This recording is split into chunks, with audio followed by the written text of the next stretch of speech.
adalah Hari ini saya akan menjelaskan tentang sampling karena ini salah satu pertanyaan yang paling banyak ditanyakan di live stream di TikTok saya. Apa itu sampling? Kenapa harus sampling gitu ya? Jadi apa itu sampling? Jadi kita harus tahu dulu sebelum sampling adalah sensus ya. Sensus adalah penelitian secara menyeluruh ya, penelitian secara menyeluruh. Artinya seluruh anggota populasi terlibat ya, diikut sertakan, seluruh anggota populasi ikut serta gitu ya, populasi diikut sertakan ya. Jadi ini karena seluruh populasi diikut sertakan, dalam arti ini sensus ini mahal ya, dan dia bisa tidak efisien gitu ya. Misal contoh kalau kita uji klinik, tidak mungkin kita seluruh misalnya masyarakat remaja sampai dewasa tua diperiksa semua gitu ya. Jadi terlampau mahal dan waktu panjang gitu. Waktu panjang ya, misalnya di RCT ya. Atau misalnya waktu kemarin COVID gitu ya. COVID itu kalau mau seluruh diperiksa pakai sensus, disuruh periksa, ini selain mahal dan waktu perlu SDM yang banyak. Jadi makanya timbullah sampling ya. Jadi sampling itu artinya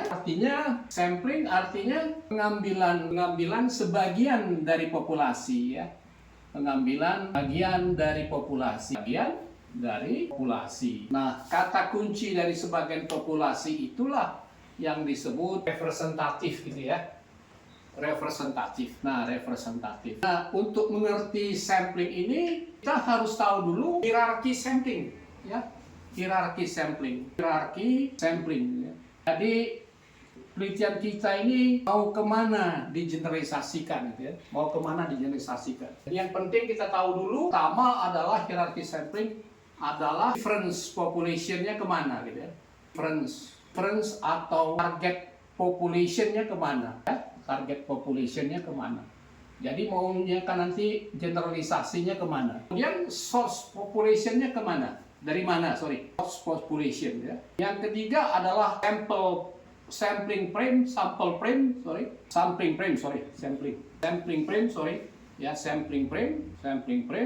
Yang keempat adalah sampel unit, dan yang terakhir adalah sampel ya, atau subjek penelitian.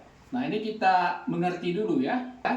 Jadi hierarki sampling, dari sampling kita tahu hierarki sampling. Nah, inilah yang nanti akan menentukan kriteria inklusi dan eksklusi gitu ya.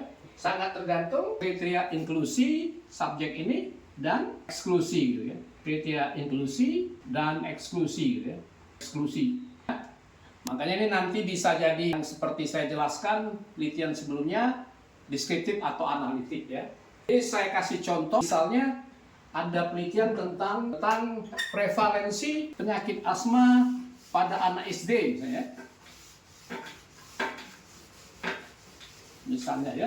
Judul penelitiannya misalnya prevalensi asma pada siswa sekolah dasar dan faktor risikonya ya di kota X misalnya ya, di kota X. Oke? Nah, ini nanti hasil penelitiannya mau digeneralisasikan kemana gitu ya. Jadi tentukan dulu nanti, misalnya reference population ya, atau target population misalnya anak SD di Indonesia. Nah, source populationnya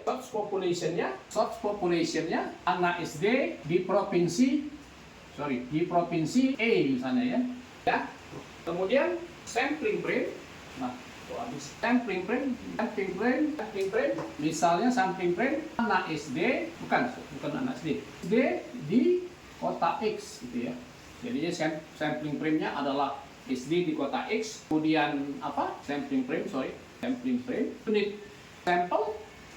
Nah, ini yang kalau mau ini ya, 10-25% dari total SD di kota X baru sampelnya yang terpilih ya. Jadi kita tahu bahwa hasil penelitian ini diharapkan bisa digeneralisasikan ke atas gitu ya, ke Indonesia.